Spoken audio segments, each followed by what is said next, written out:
Hey guys, tonight we slip into the smoky shadows of ancient Greece, where forges glow like dying stars and demigods wrestle with fates no mortal could handle. Picture yourself curled up, blanket tucked tight, as the world outside fades to a hum of crickets and distant thunder. We're diving into three myths, Irian, Leonthe, millennian each a tale of fire, love, and songs that could break the heavens. Fair warning, these stories might keep you up, pondering divinity and hubris. So don't blame me if you're yawning at your coffee tomorrow. Just so we're clear, these are tales spun from imagination.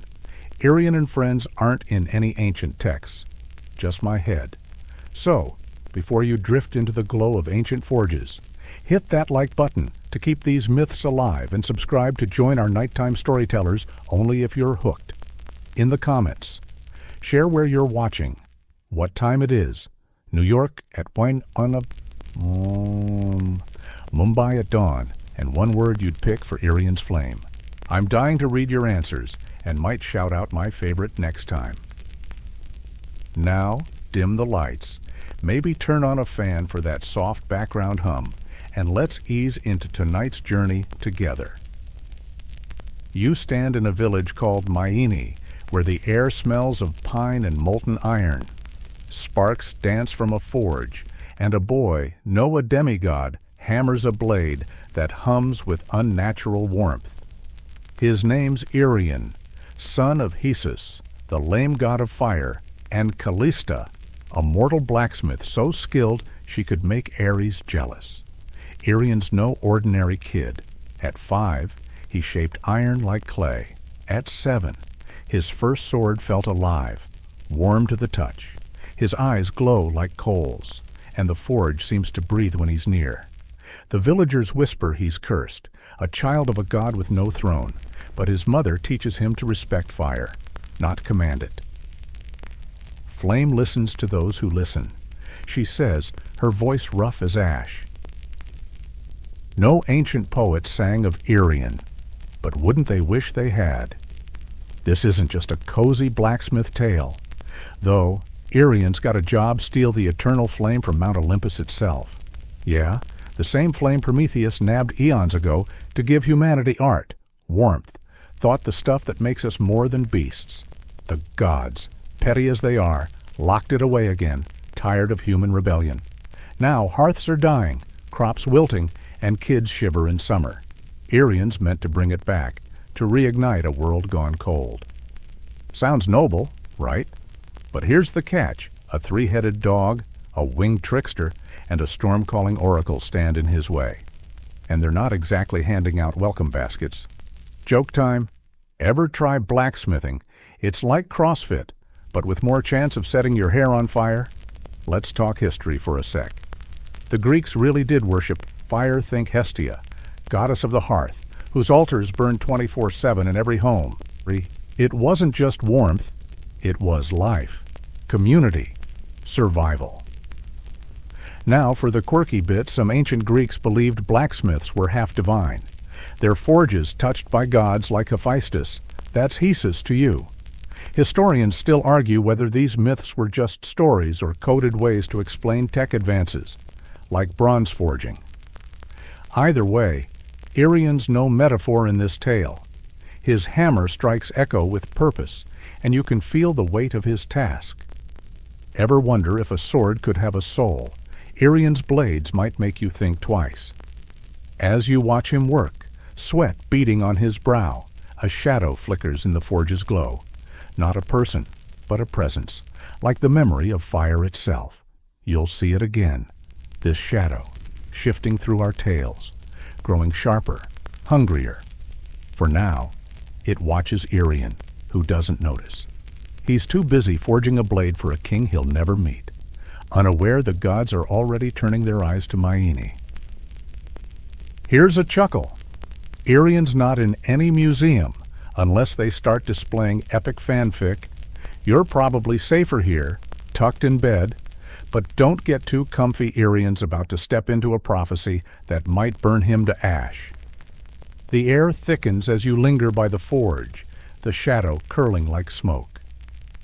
You wonder what Callista knows, what she's not telling her son about his divine blood. Will she prepare him for the god's wrath? Or is she forging something even bigger? You're still in Myini, the air heavy with the scent of charred wood and molten bronze, as the forge's glow paints your face in flickering gold. Irian's hammer falls silent for a moment, and you turn your gaze to Callista, his mother, the mortal blacksmith whose hands could make gods jealous. She's not what you'd expect, no flowing gowns or divine aura, just a woman with soot-streaked arms and eyes that burn brighter than the coals she tends. Her hammer sings against the anvil, each strike precise, like she's carving hymns from iron. You're here to learn her story, to understand why a god like Hesus, the outcast of Olympus, chose her, and what she's forging in Irian beyond blades. That shadow from before it lingers, curling in the corner like smoke with a mind of its own, watching her now, not him. Callista's no ordinary smith. Her swords can split spears mid-flight. Her armor, seamless as a god's skin, was rumored to have shielded Ares himself in battle. The Greeks took their blacksmiths seriously by 600 BCE. They were crafting bronze and early iron with techniques so advanced. Some thought it magic. Callista's work feels like that, but there's something more. Her forge doesn't just shape metal. It hums with purpose, as if the fire knows her secrets. You watch her pound a glowing ingot, and it's like she's wrestling fate itself. A quirky tidbit: some Greeks believed a blacksmith's hammer could summon spirits, the clang waking echoes of the divine. True or not, Callista's strikes feel like they could wake Hesus himself. She wasn't always this fierce. As a girl, she learned from her father, a gruff smith who died in a forge accident, leaving her to carry the anvil alone.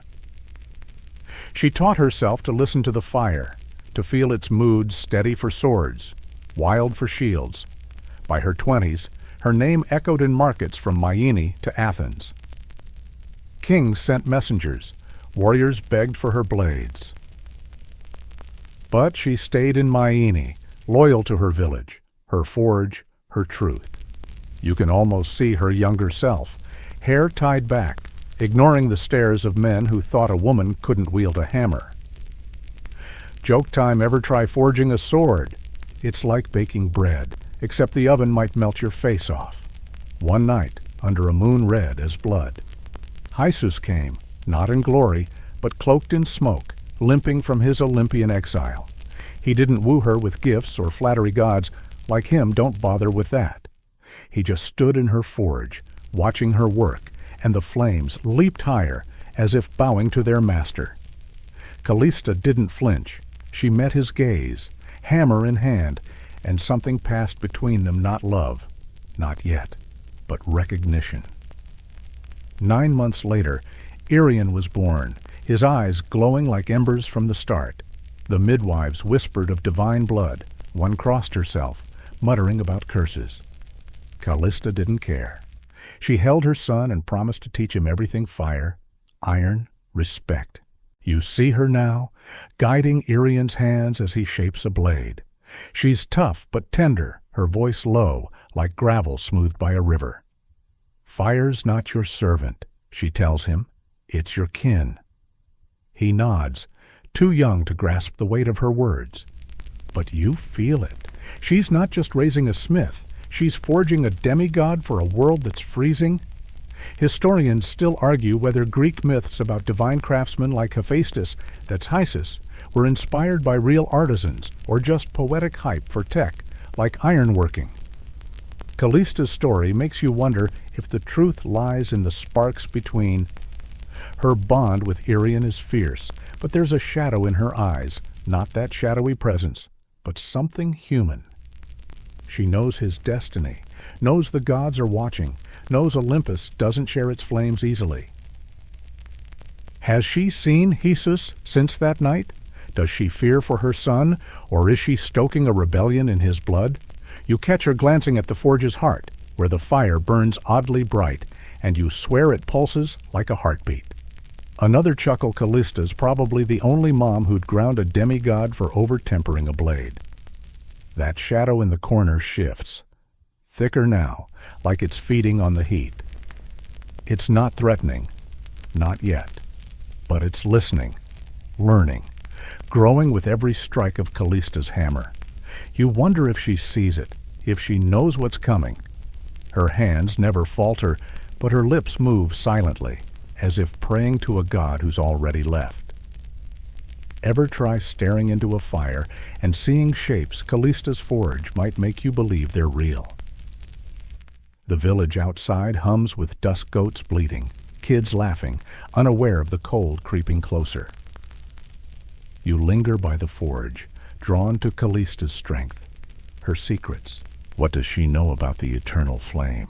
And what's she hiding from Irian? Will her teachings save him, or light a spark the gods can't control?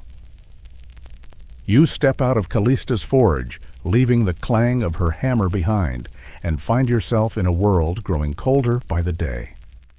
The village of Myini fades into a blur of frost-covered roofs, and you're now wandering through countless hamlets across ancient Greece, where hearths crackle weakly, barely warming shivering hands, and frost crunches under your feet. The air bites your skin, carrying whispers of despair. Children huddle in threadbare cloaks, crops wilt under unseasonal frost, and old women clutch cold ashes, murmuring forgotten prayers. You're here to see the stakes of Irian's quest, the dying world he's meant to save by stealing the eternal flame from Olympus. That shadow from the forge. It's here too, stretching longer now, pooling in the corners of unlit homes like ink, whispering faintly, as if it speaks a language older than the gods. The eternal flame, once gifted by Prometheus, wasn't just fire, it was thought, art, the spark that made humans dream beyond survival. Without it, Greece is unraveling, fields lie barren, even summer feels like winter. You pass a market where traders barter for scraps, their breath fogging in the chill. Priests in tattered robes preach divine punishment, pointing to the heavens, while scholars mutter about misaligned stars, their scrolls useless against the cold. In ancient Athens, around 700 BCE, they held the Promethea festival, honoring Prometheus with torch races to keep hearths alive, a ritual now fading with the cold. A quirky tidbit, some Greeks believed a dying hearth could curse a family, trapping their ancestors' spirits in frost. True or not, you feel that chill now, walking past homes where no one sings anymore. The shadow slinks closer, almost touching a child's trembling fingers as she tries to coax a spark from damp wood. You want to help, but this is Irian's story, not yours. Joke time. Ever try starting a fire in the rain? It's like convincing a cat to take a bath. Good luck. You pause by a village square, where an old man tells tales of the age of fire, when hearths never failed, and cities glowed with life. His voice cracks, and you realize he's not just cold, he's hopeless.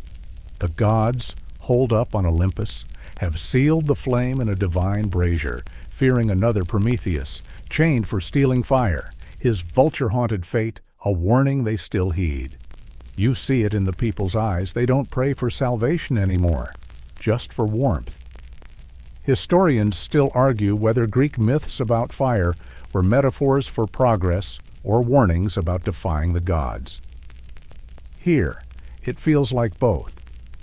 The shadow moves again, slipping through a crowd, unnoticed but heavy, like it's tasting the despair.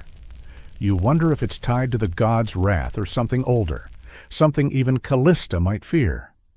Her words echo in your mind. Fire's not your servant, it's your kin, and you see Irian's face, his coal-bright eyes.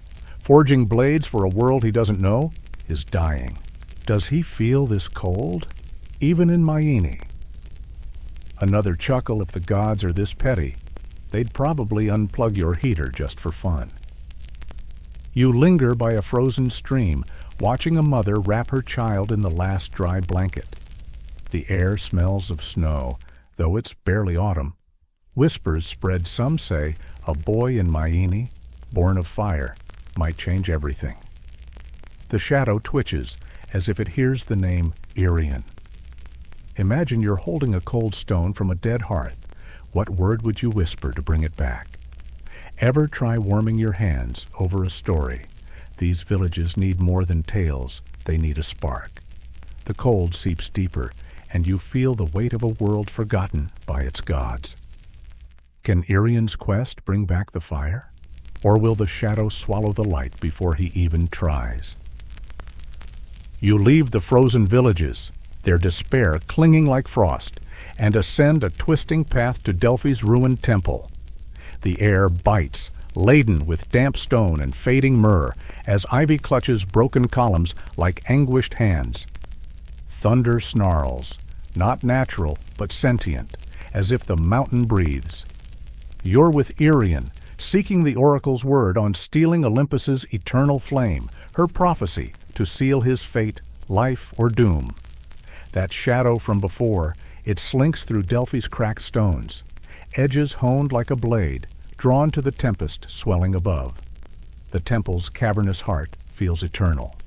Walls etched with prayers long forsaken. Irian, coal bright eyes resolute, steps into gloom where the oracle looms, swathed in violet, her blind gaze ablaze with tempests. She hisses Irian unprompted, voice a shard-piercing silence.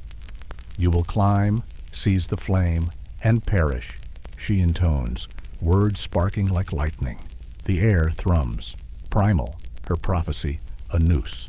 Irian stands unyielding, fists iron tight, and declares, "Then I'll pay the price." Her laugh, jagged and weary, reverberates as the shadow quivers, grazing her robes. Irian's pulse thunders, a forge's relentless cadence, as the oracle's verdict scorches his soul. Death, not victory, looms. Yet an unquenchable fire surges within, a conflagration defying fate's grim edict. His mother's words, "Fire's not your servant, it's your kin," ignite like a sacred vow, anchoring his resolve. You see his jaw clench, eyes flaring like twin pyres as he envisions hearths reborn, villages thawed, Callista's forge a beacon against oblivion. He's no mere smith, but a titan, choosing sacrifice over submission. The shadow writhes, its form coiling like a serpent scorched by his audacity, as if enraged by his indomitable spirit. Is it a divine sentinel or a wraith of the flame's ancient wrath? You feel his resolve pulse, a radiant tide against destiny's maelstrom, urging you to believe he'll outshine death itself. His breath steadies, each exhale a silent oath to carry fire for a freezing world. His determination a lodestar piercing the oracle's storm. You stand transfixed, heart racing, as his courage kindles a spark in you. Could one man's will defy the gods? The oracle's storm eyes linger, boring into Irian, as if she senses his rebellion against her vision. The shadow grows bolder, its edges flickering like a flame's dark twin, whispering of trials yet to come. In ancient Greece, oracles reigned by 800 BCE. Delphi's seers swayed kings and wars with divine whispers, their words etched into history's bones. A quirky tidbit, some claimed oracles tapped visions from volcanic vapors, half mad, half sacred, their trances a bridge to the divine. This one's storm-weaving feels beyond mere fumes, her presence a tempest in human form. She slumps, smoke curling from her lips, prophecy spent, leaving silence heavier than stone. Historians still debate if oracles were divine conduits or cunning showmen weaving hope for desperate pilgrims. Her words jolt you, a thunderclap in your marrow, lingering like an echo you can't shake. Irian strides out, his eyes a mirror to the storm above, each step a challenge to fate. The shadow stalks him, denser now, feeding on the oracle's omen, its form almost tangible. You linger, pulse hammering, as his defiance kindles hope in the temple's gloom. Does Callista's secret fuel his unyielding courage? Or is it his alone joke time ever get advice that's basically a death threat? Irian's day, summed up. Another chuckle oracles on Yelp 1 star for zero tact talk about a vibe killer. The shadow's gaze sharpens, nearly human, as if craving his choice. Its presence a chill against your skin. Ever face a prophecy screaming doom, Irian's unbowed, the storm ever nearer. His resolve burns brighter, a star against the void, unyielding as the forge he left behind. You sense Callista's teachings in every step, her voice a whisper in his blood. The shadow slinks closer, its form rippling, as if it knows the flame he seeks. Will his defiance ignite a new dawn, or will it flare out in ruin? You pause, the temple's silence suffocating, the air thick with fading thunder.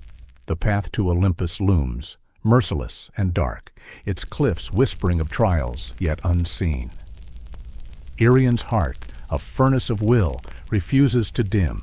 You feel it a spark of his fire, urging you to follow, to see if one mortal can outburn fate. Will he defy the oracle's curse, or does the shadow herald a doom even Callista couldn't foresee? Ever try walking toward a storm that's calling your name? You leave Delphi's thunder-haunted temple, the oracle's prophecy. You will climb, seize the flame, and perish still echoing in your ears like a distant drum. The path descends now, twisting through jagged cliffs toward a cave mouth that yawns like a wound in the earth. The air grows colder, not with frost, but with a bone-deep chill, scented with ash and forgotten prayers.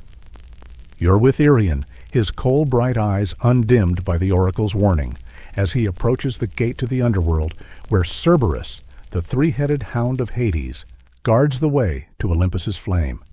To reach the eternal fire, Irian must pass through death's domain not metaphorically, but literally.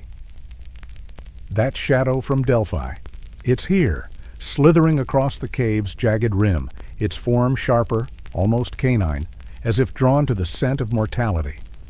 The cave's entrance is a maw of darkness, its walls glistening with moisture that smells of iron and decay. You hear a low, layered breathing three rhythms, slow and massive, like storms dreaming in unison. Irian pauses, not from fear, but focus, his hands clutching a collar he forged over 3 sleepless nights. It's no ordinary work, obsidian and iron, woven with the final ember from Callista's forge, etched with 3 names: memory, loyalty, grief, one for each of Cerberus's heads. You recall Callista's words, "Fire's not your servant, it's your kin," and see her influence in his craft, her teachings a shield against the underworld's dread. Irian's not here to fight. He's here to persuade, to outwit death itself. You step deeper, the cave's chill seeping into your bones, past bones that glow faintly, past torches that flare without fuel.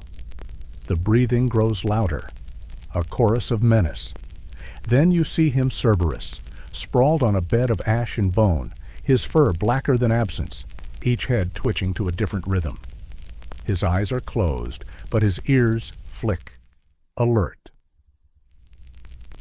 Irian kneels, unafraid, and begins to hum a lullaby Callista sang to him, soft as moonlight, tender as a mother's touch. The middle head stirs, the left opens one amber eye, the right snarls, then stills. The collar gleams in Irian's hands, its ember pulsing like a heartbeat. He slips it onto Cerberus, whispering the names memory, loyalty, grief, and the beast exhales, not in rage, but respect. The gate beyond opens, a silent invitation, as the shadow quivers, its form rippling like smoke caught in a gust. In ancient Greece, the underworld was no myth by 700 BCE. Poets like Hesiod described Hades as a realm of shadows, guarded by Cerberus, a symbol of death's unyielding grip.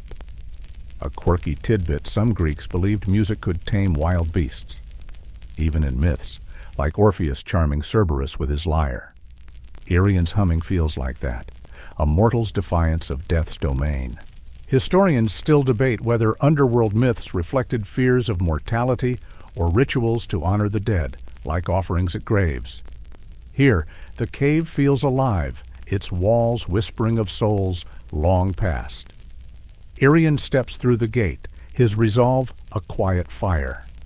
The shadow follows, denser now, its edges almost claw-like, as if it hungers for what lies beyond.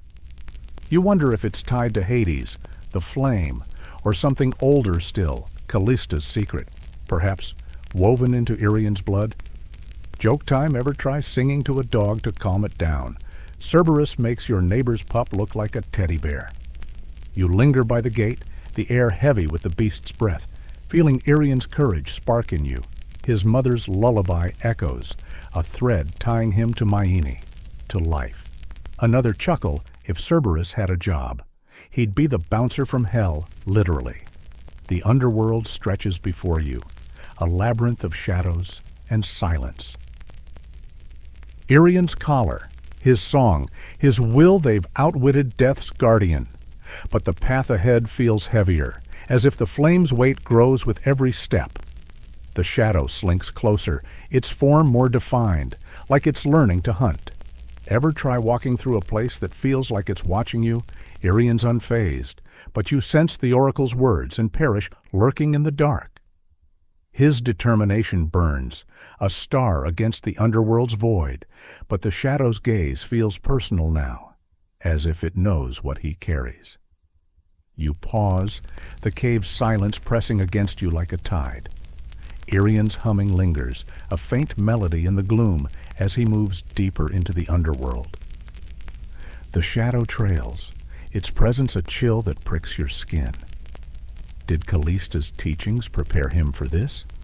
Or is the shadow a sign of something she feared? Another joke underworld gates probably don't take Venmo, but Irian's song's a better bribe anyway. You feel the weight of his choice, each step a defiance of death, each breath a promise to the freezing world above. The path to Olympus lies beyond this darkness. But first, Irian must face the god's next challenge. Will his cunning hold against Hermes' tricks, or is the shadow weaving a trap of its own? You emerge from the underworld's oppressive gloom, the echo of Cerberus's breathing fading behind you, and find yourself on the jagged slopes of Mount Olympus. The air is thin, laced with biting wind and the faint tang of ozone as clouds churn like a restless sea above. You're with Irian, his cold bright eyes still burning with defiance after outwitting death's guardian. He climbs, hands bleeding from sharp rocks, toward the eternal flame. But now, Hermes, the winged trickster god, stands in his path.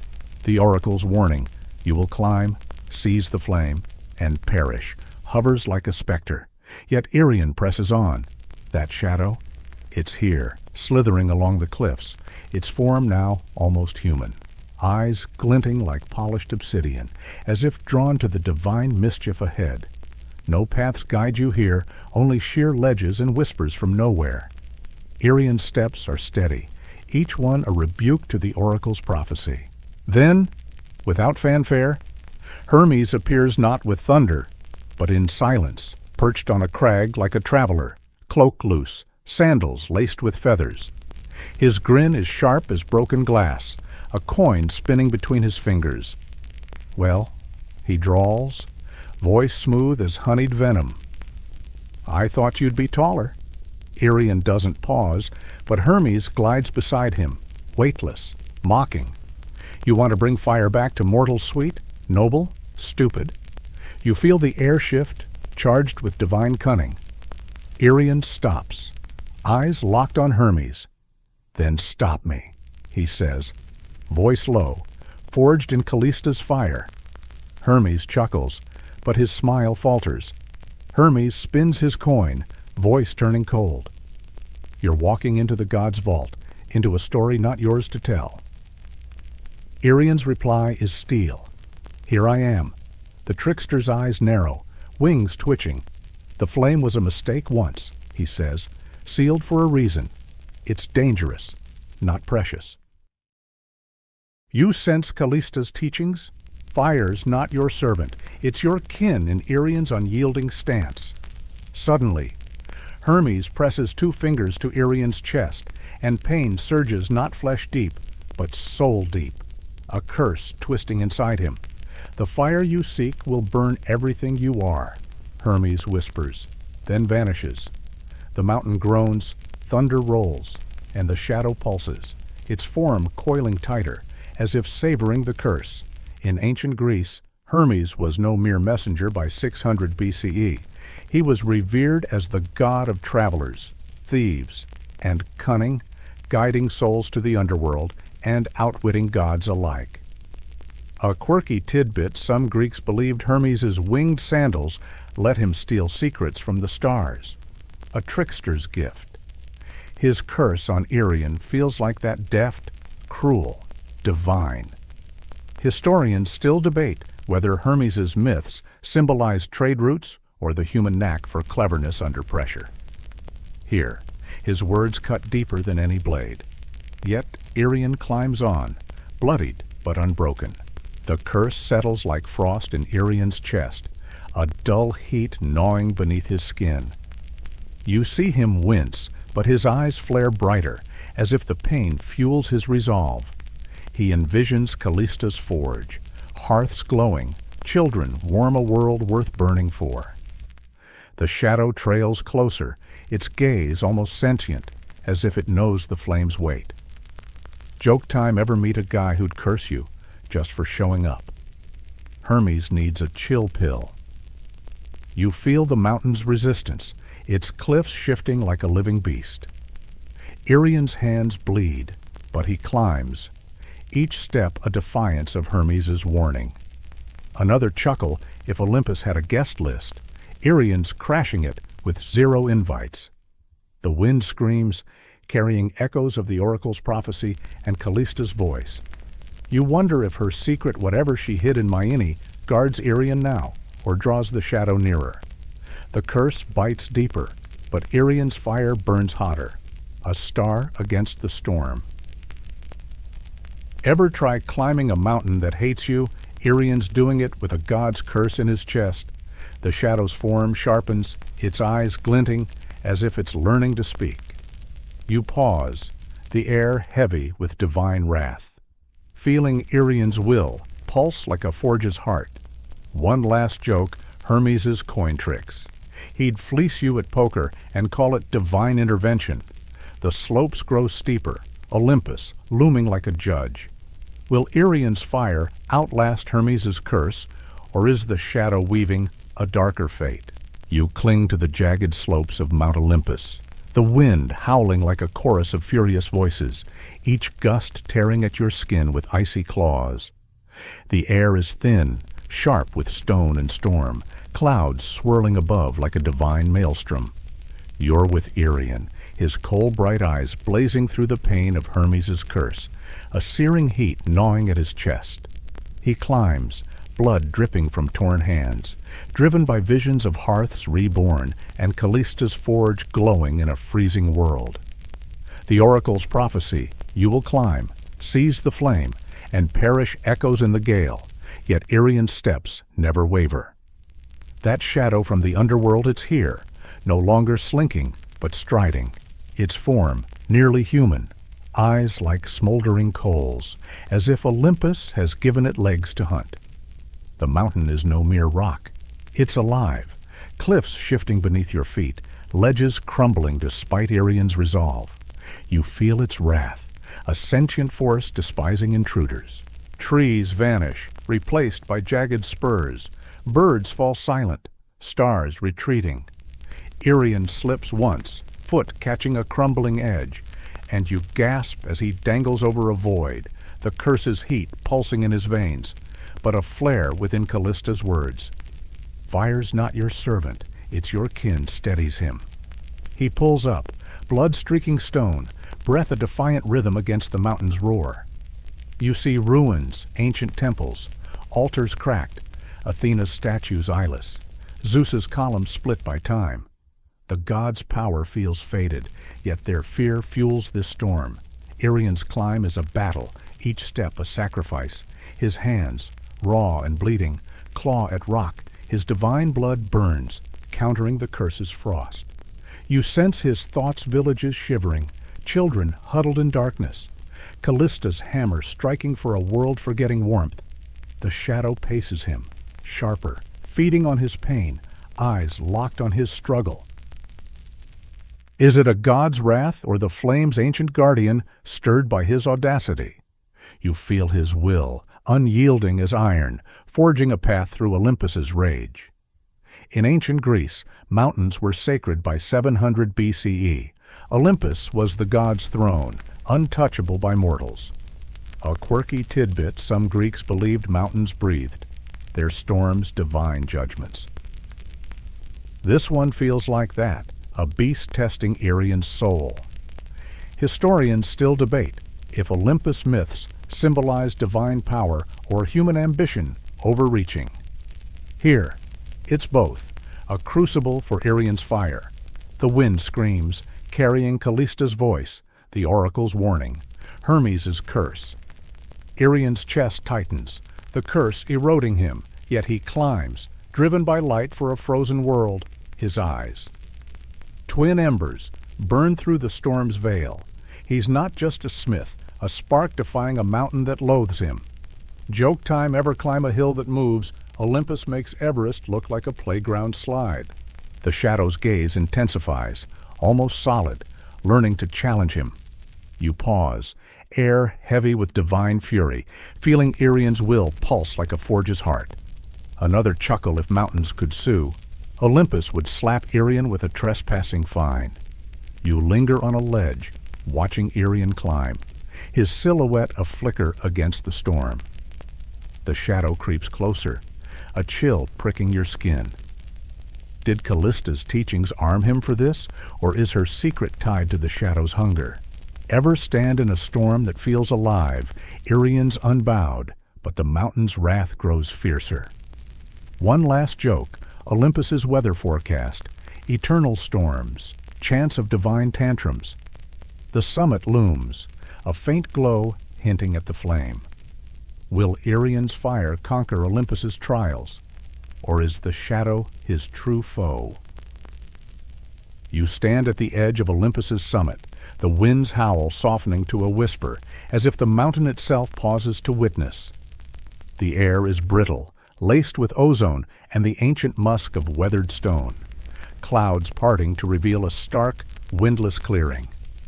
You're with Irian, his coal-bright eyes fierce despite Hermes' curse searing his chest, hands bloodied from the climb's relentless toll.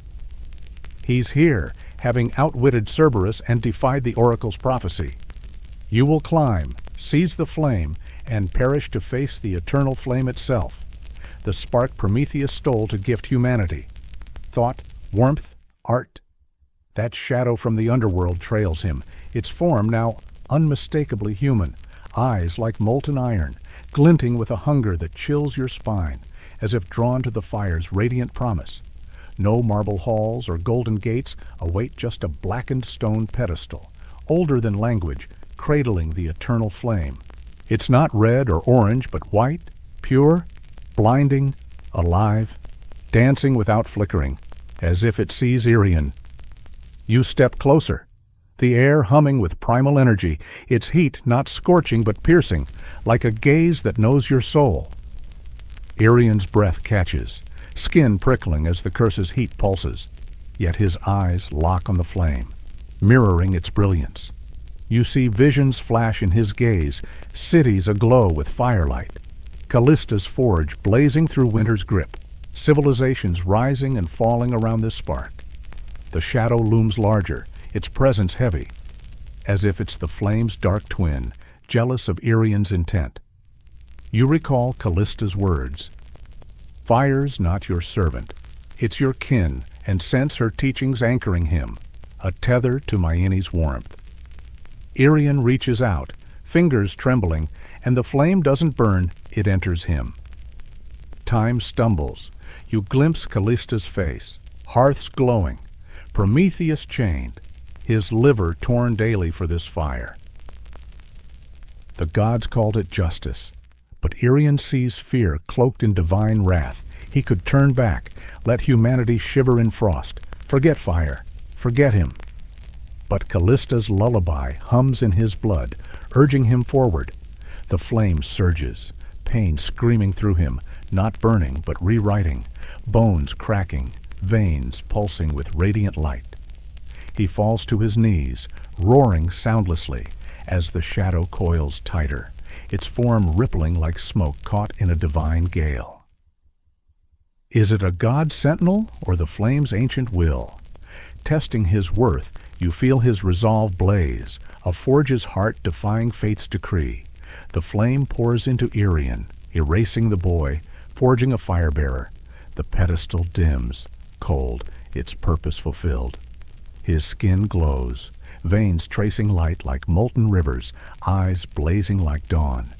Each breath sends warmth outward, wisps curling down the mountain toward a world starved of light. He's not holding the flame. He is it.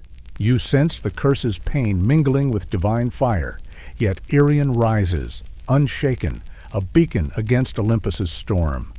The shadow trembles, its eyes flaring, as if fearing his transformation or craving it.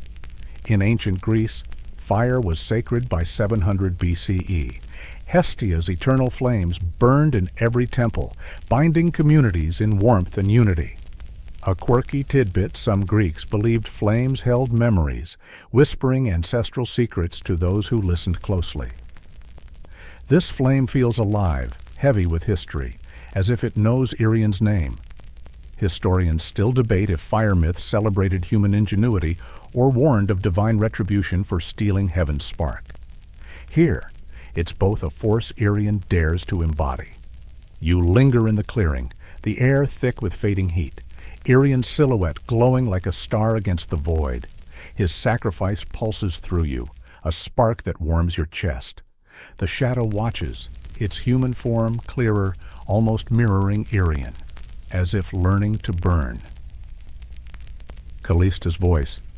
Fires your kin grounds him, but you wonder if her secret foresaw this cost. Did she know he'd become the flame? Or is her hidden truth tied to the shadow's hunger? Joke time ever touch a flame that hugs you back? Irian's got a weird new friend. The mountain's silence feels heavy, a warning of trials past and yet to come. Another chuckle if Flame's head resumes. This one's overqualified for a world changer. You pause, feeling Irian's fire ripple outward, a promise to the freezing villages below. The shadow's gaze sharpens, its presence a chill against your skin, as if it knows the flame's new home in Irian. Ever feel a light heavier than darkness? His transformation is complete. But the summit's quiet feels like a held breath, as if Olympus waits to judge. One last joke. Olympus's HR probably isn't thrilled about losing their prized candle. The flame's warmth spreads, but the shadow lingers, its form more defined, as if ready to speak. Will Irian's fire light the world below, or will the shadow snuff it out before it reaches the hearths? You stand in the windless clearing atop Olympus, the air heavy with the fading pulse of the eternal flame's departure. The blackened stone pedestal lies cold, its purpose drained, as Irian, now more than mortal, glows with a radiance that hums like a forge's heart. His cold bright eyes blaze like dawn, his skin traced with veins of light, the curse of Hermes still searing but overpowered by the fire within. You've watched him outwit Cerberus, defy the oracle's prophecy. You will climb, seize the flame, and perish and claim the flame, becoming its vessel, now. He carries it not for himself, but for a freezing world below, where hearths dim and hope fades. That shadow, once slinking, now stands tall, its human form sharp, eyes like molten iron, flickering as if wrestling with Irian's light. You feel the weight of his sacrifice, the air thick with the echo of Callista's words. Fire's not your servant, it's your kin. Irian collapses beside the empty pedestal, smoke curling from his fingertips, each breath a wisp of warmth spiraling downward to the world below. His body trembles, not from weakness, but transformation. the flame rewriting him into something eternal. You see his eyes, no longer just a smith's, but a beacon's, glowing with visions of villages thawed, children warmed, Callista's forge roaring back to life. The shadow watches, its form rippling, as if torn between awe and envy. Is it a god's lingering wrath, or the flame's ancient echo, bound to Irian's fate? You sense his pain, Hermes' curse, and the flame's weight, merging in his bones, yet his resolve burns brighter, a star against the void. He rises, no longer walking, but gliding, as if the mountain now bows to him. The cliffs, once shifting to thwart him, steady beneath his feet. The storm clouds part, their thunder silenced. You follow. Feeling warmth spread with each step he takes, as if the earth itself recognizes its fire-bearer. Below, in frozen villages, hearths flicker to life, first one, then another, a chorus of light spreading across Greece. You see a mother in Myene gasp as her fire roars, a child's shivering hands warmed at last. Irian's not just a demigod, he's a spark that defies the gods' fear, their hoarding of the flame. In ancient Greece, fire was life by 700 BCE. Every household kept a hearth burning for Hestia, a ritual tying families to the divine.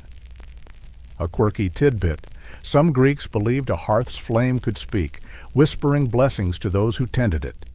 Irian's fire feels like that, alive, carrying his will to a world that forgot how to glow.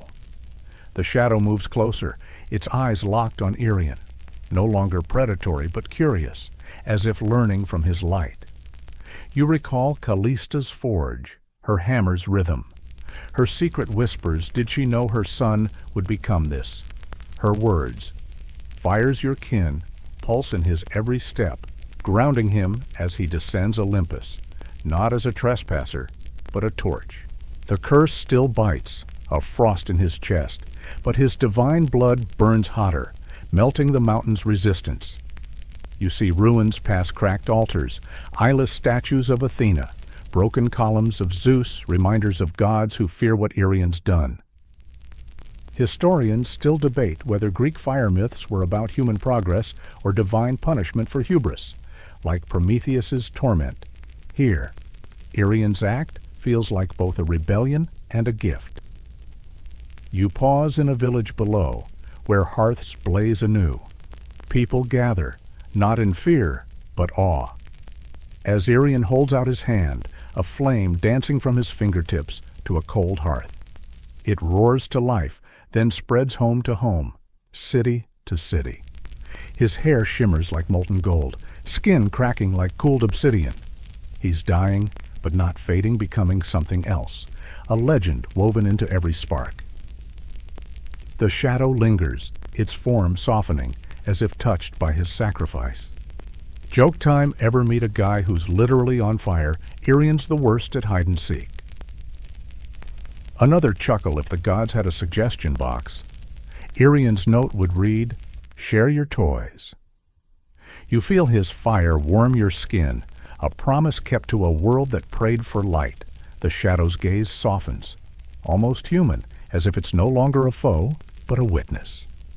Ever feel a warmth that carries a cost?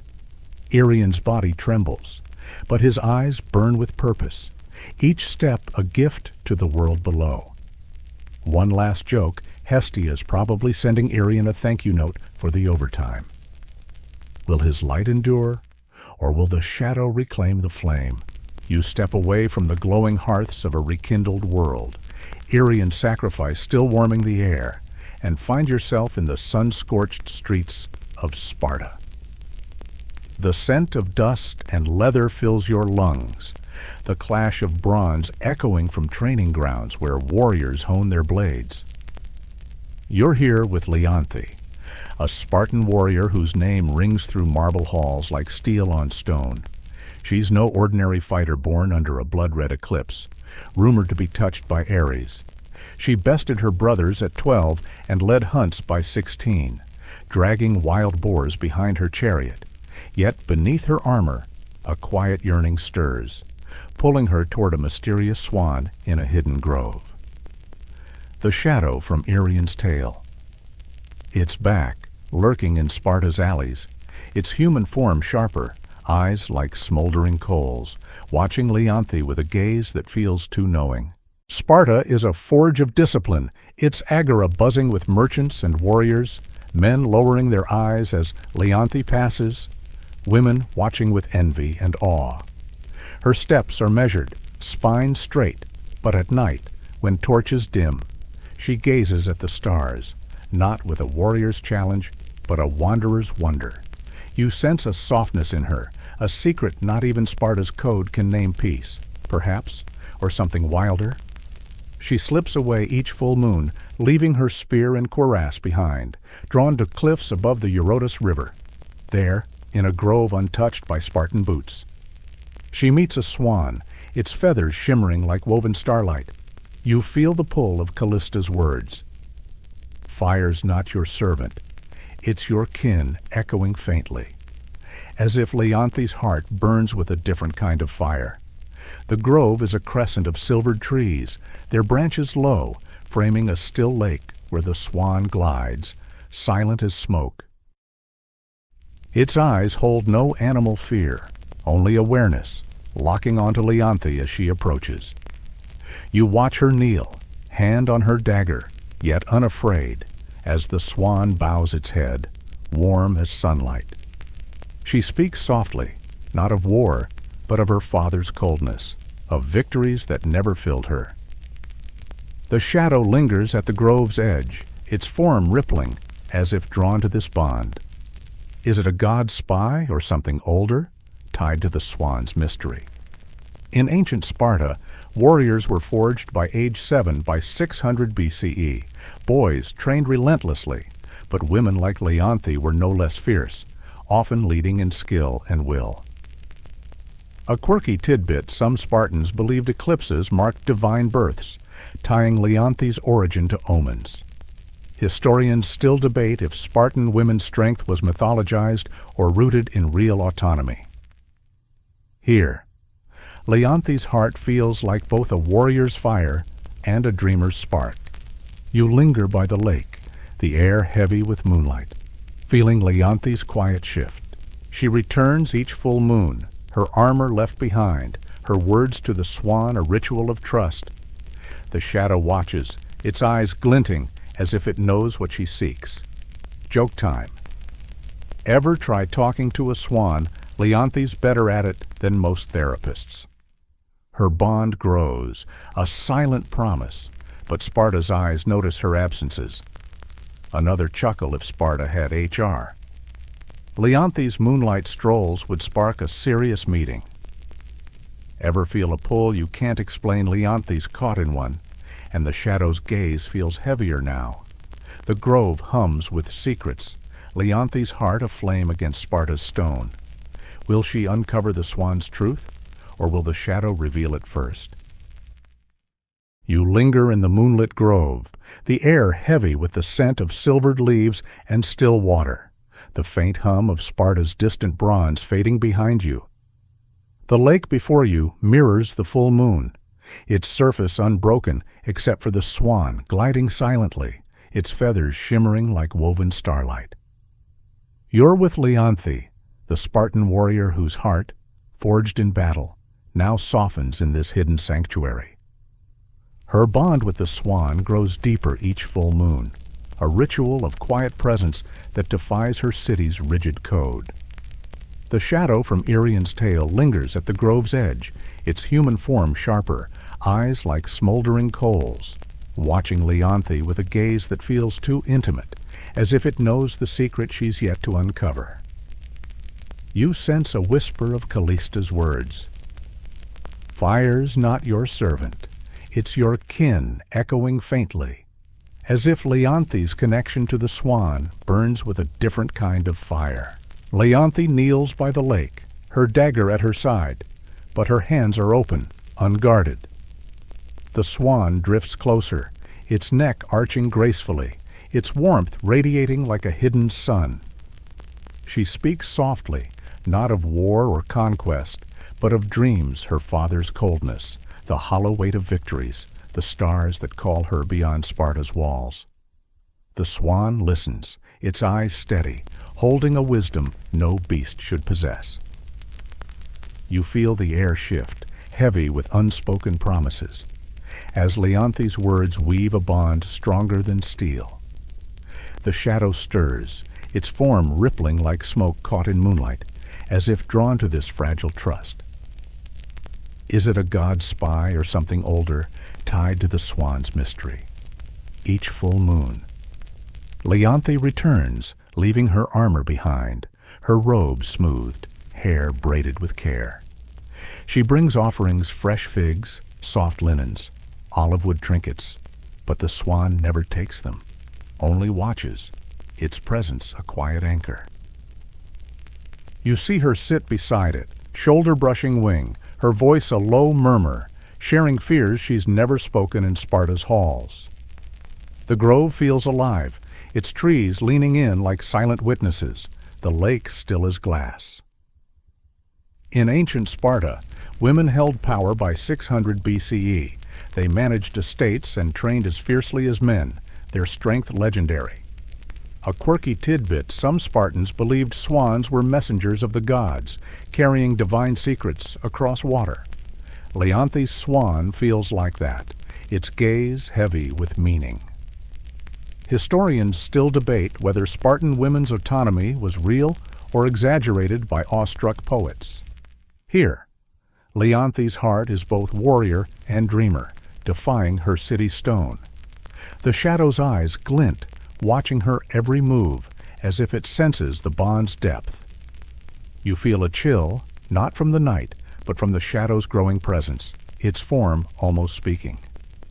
Leonthe's unaware, lost in the swan's warmth, her fingers brushing its feathers, soft as a sigh.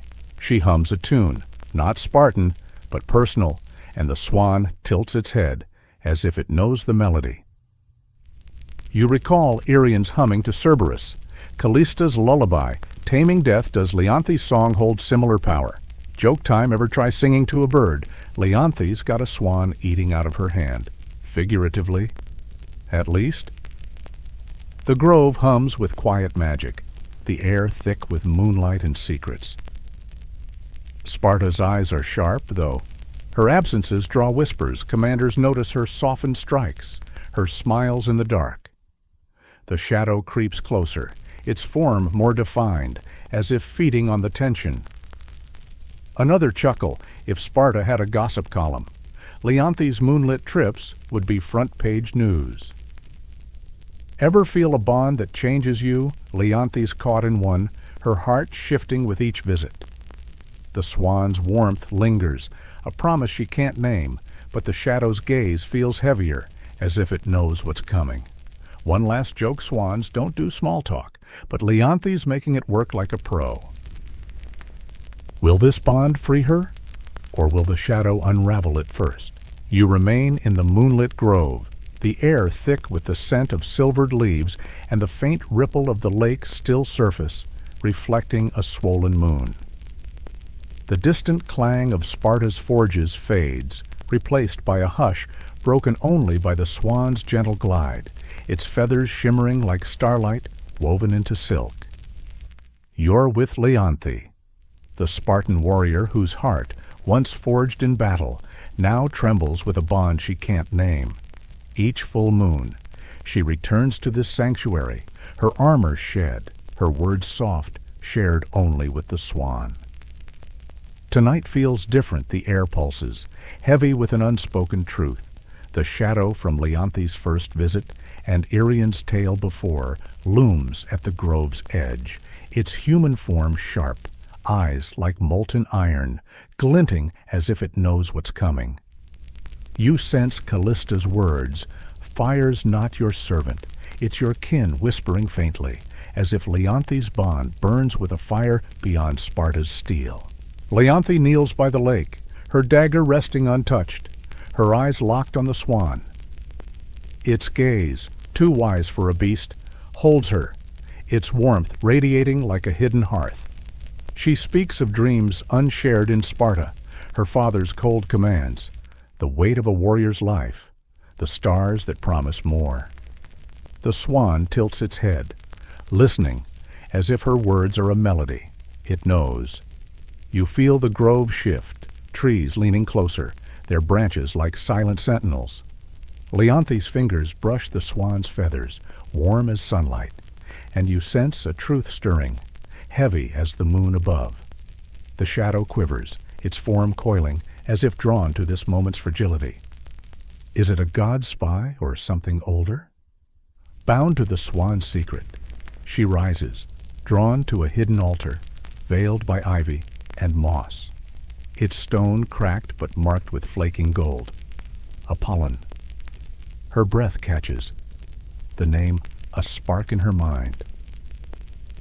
You see her tremble, piecing together the swan's warmth, its knowing gaze, the dreams that haunt her Apollo, god of light, music, prophecy, cursed by Zeus. The air grows heavy, the lake stilling, as if time holds its breath. Leonthi whispers, I know, and the shadow surges, its eyes flaring, as if enraged by her discovery. The swan's feathers dim, its neck arching in agony, and you feel a divine weight descend, a curse unfolding. In ancient Sparta, gods took animal forms by 600 BCE. Myths spoke of divine disguises, like Zeus as a swan, to test or tempt mortals. A quirky tidbit, some Spartans believed swans carried Apollo's light, their feathers glowing with divine secrets. Historians still debate if such myths were poetic or rooted in ritual worship. Here, Leonthi's truth feels like both a revelation and a doom. The swan trembles, feathers unraveling into gold and light, wings bending into arms, webbed feet splitting into toes. Before you, Apollo kneels, radiant yet broken, his hair like dawn, skin glowing like embers, his eyes, dim by sorrow, meet Leonthi's, and you feel her heart fracture. You weren't supposed to know, he rasps, voice thunder in a storm too old to name. The shadow writhes, its form nearly solid, as if feeding on the curse's climax. Leonthi falls to her knees, tears cutting her warrior's face, whispering, I didn't mean to. Apollo's smile, a god's farewell, fades as his skin hardens, light dulling, limbs stiffening into marble. The grove quakes, a divine sentence passed, and you stand frozen, the air thick with loss. You linger, the shadow's gaze softening, as if mourning with Leonthi's. Her love has sealed Apollo's fate, turning him to stone, a statue caught mid-reach. Joke time. Ever fall for someone who's literally a rock? Leonthi's got it rough. Another chuckle if gods had dating apps.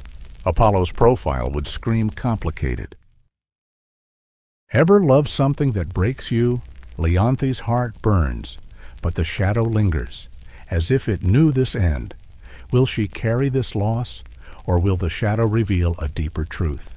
You stand in the moonlit grove, the air thick with the scent of silvered leaves and damp earth, the lake's surface shimmering like liquid silver, rippling faintly as if weeping in silence. The moon, swollen and golden, casts a glow that dances across Apollo's marble statue, his radiant form now frozen mid-reach, eyes unseeing, yet etched with eternal sorrow. Leonthi kneels beside him, her warrior's face streaked with tears, her calloused fingers trembling against the cold, smooth marble where warmth once pulsed. The grove feels hollow, its trees standing rigid, their branches heavy with dew, no longer swaying as if grieving with her. The moonlight dims, veiled by wispy clouds, casting fleeting shadows that flicker like ghosts. You're here to witness the aftermath of Leonthi's love, which named Apollo and sealed his curse, binding him to stone forever. The shadow from her tail, and Irian's before, lingers at the grove's edge, its human form softer, eyes like fading embers, exhaling a whisper like dry leaves rustling in the night. Callista's words, "Fire's not your servant. It's your kin echo faintly, as if Leonthi's heart, like Irian's, burns with a fire-defying fate. Leonthi's breath catches, a soft sob breaking the silence, her tears falling onto Apollo's marble hand, each drop glistening like dew on stone, soaking into the earth with a faint, mournful patter. She doesn't scream or curse the heavens. Her warrior's strength now fuels a quiet vigil, her presence a steady flame against the grove's chill. The air carries the faint tang of moss and pine, mingling with the lake's cool breath, wrapping you in a soothing, melancholic embrace. You see her remove her Spartan armor, the bronze clinking softly as it falls beside the ivy-draped altar. Her sword abandoned, its blade catching a sliver of moonlight before sinking into shadow. Her war-bound name drifts away, like mist rising from the lake, as she chooses this grove over Sparta's stone, her life tethered to a statue that will never stir. The shadow watches, its form less sharp, as if softened by her sacrifice, its breath a faint rustle, like leaves skittering across stone. Is it a god's remnant or a witness to love's unbearable cost, bound to this moment's weight, each full moon? Leonthi returns, no longer a warrior, but a keeper of memory, her footsteps crunching softly on the grove's leaf-strewn path. The sound, a gentle rhythm in the night's hush. She brings no offerings, only herself, sitting beside Apollo's statue, fingers tracing the cold, veined marble of his hand, its texture smooth yet unyielding, like frozen waves. Sometimes she hums, a tune not of Sparta, but of their shared nights, its notes soft as a breeze, rising and falling like the lake's faint ripples, as if hoping the melody might pierce the stone and wake him.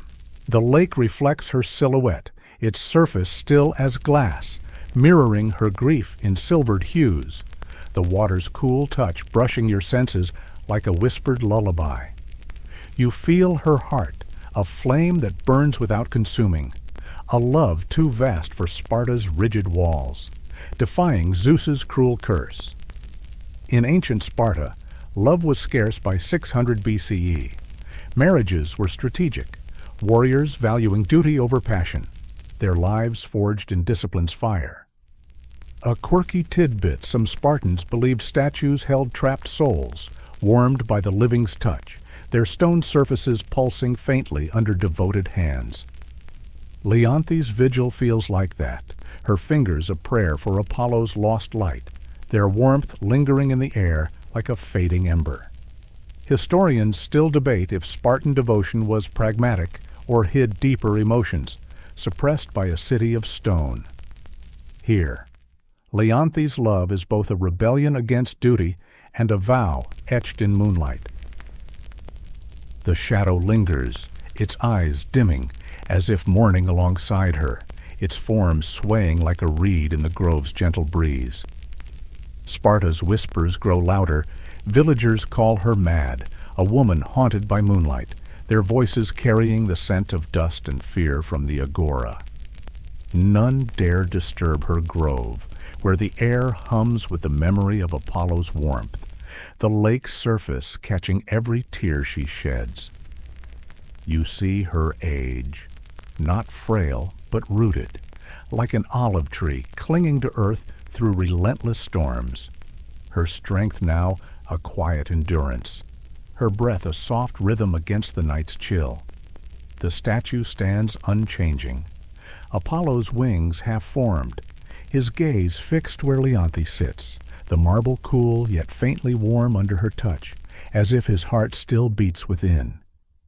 You feel a shiver, not from cold, but from the shadow's fading presence, its eyes softening, as if yielding to her grief's weight. Joke time ever loved someone who's literally set in stone, Leonthi's redefining commitment with every moonlit visit.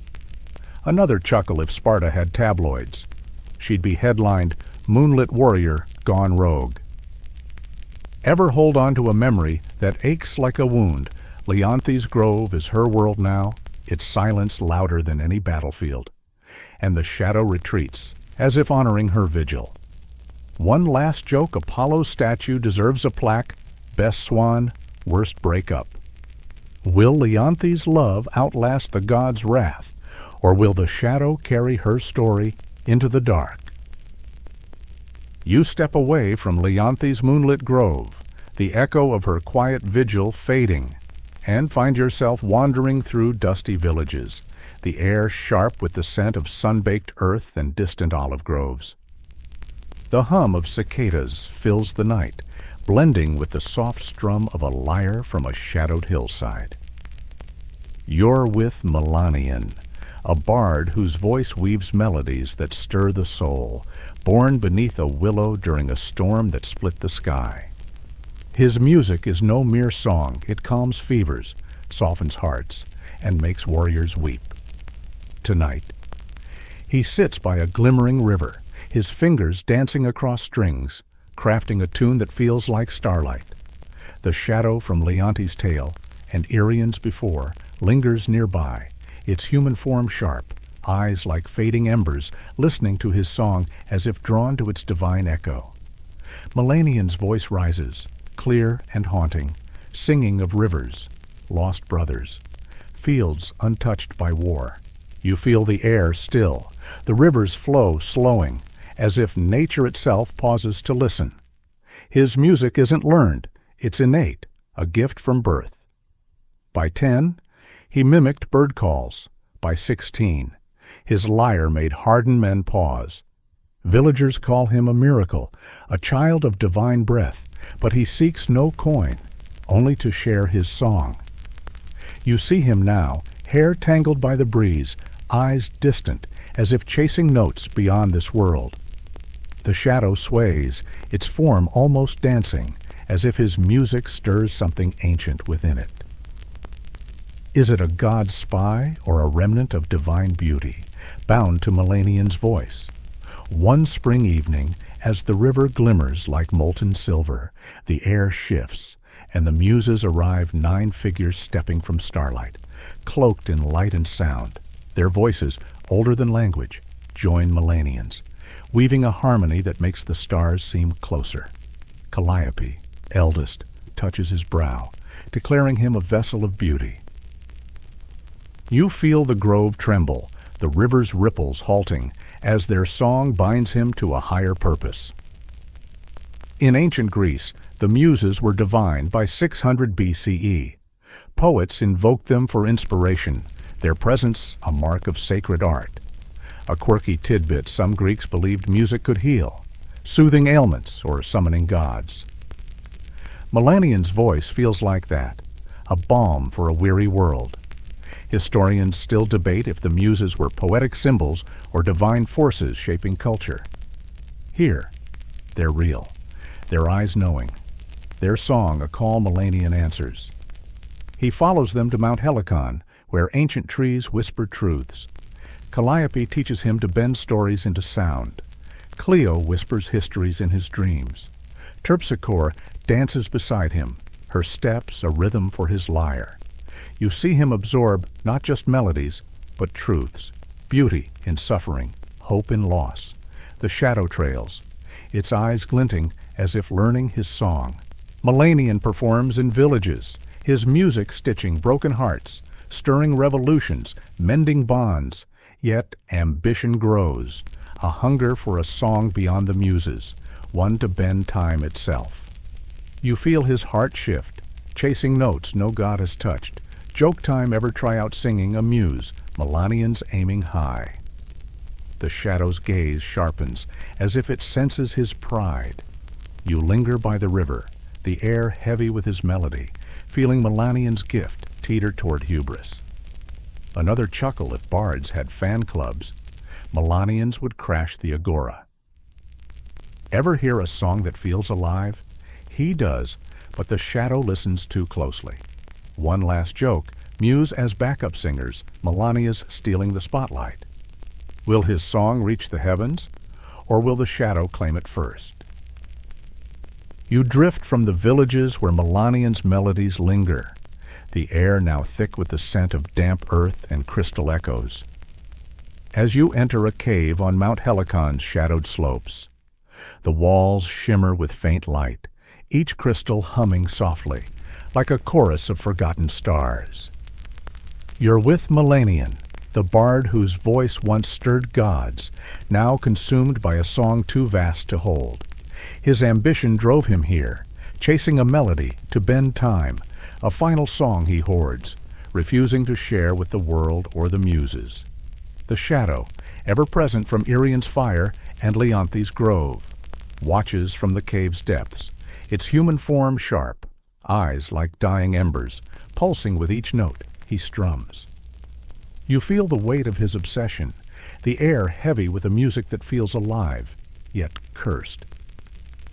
Melanian sits alone, his lyre cradled like a child, fingers trembling as they pluck notes that shift with his breath. The cave's crystals catch his song, refracting it into a kaleidoscope of sound stars birthing in the opening chords, empires crumbling in the fall. His voice, once golden, now cracks, hoarse from nights of desperate humming. You see his eyes, wild yet hollow, chasing a melody that refuses to stay. He doesn't write it, it finds him. In dreams, in thunder, in silences so deep they scare him. The shadow sways, its form almost liquid, as if drinking his music. Is it a muse's wrath or the song's own spirit, bound to his hubris the muses? Once his guides, no longer come. They named him their vessel, but his pride, hoarding the final song, severed their bond. You recall their voices, harmonizing under starlight, now silent. Melanian's music once mended hearts, now it unravels him. He performs no more, his home dusty, strings snapping under shaking hands. Yet each night, in dreams, the song returns, radiant, perfect, a lover he can't hold. He wakes, grasping for fragments, but they slip like water through cracked hands.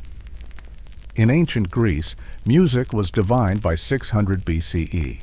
Poets like Sappho wove songs to honor gods, their words healing or haunting. A quirky tidbit. Some Greeks believed a bard's song could trap a soul, echoing forever in the wind. Melanian feels like that, a ghost he chases.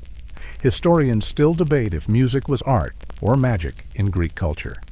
Here, it's both a curse that Melanian can't escape. He wanders villages, barefoot, wild-eyed, asking strangers, "Have you heard it?" His voice, once a balm, now frightens, a broken echo of his gift. The shadow follows, its eyes glinting as if it hears what he can't keep. You see him collapse by a cliff, the sea below singing its own song, the wind carrying his whispers. Joke time. Ever chase a song that ghosts you, Melanian's got a hit he'll never drop. Another chuckle if bards had TikTok. His would be all cryptic vibes. No likes. Ever hear a melody that breaks you? Melanian does, and the shadow listens too closely.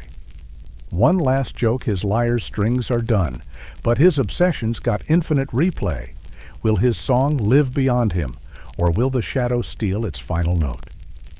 The cave's hum softens, crystals dimming, as you drift toward sleep. Melanian's melody, a lullaby that lingers. The shadow fades, merging with his song, leaving you curious yet calm. What note will you dream about tonight as the cave's echo fades? You sink deeper into your blanket, the world softening like a sigh. Melanian's song, Leonthe's love, Irian's fire. Their tales spun from starlight, not scrolls, crafted to lull you into dreams. The air feels warmer now, the scent of earth and sea, a gentle cradle. Let your eyes close. The hum of crystals, a distant whisper, carrying you to sleep. Did you catch the spark in Irian's eyes, Leonthe's tears, or Melanian's lost note, which lingered most? No need to answer now, just let the stories drift, like embers on a breeze, as you slip into a quiet, endless night. Sweet dreams.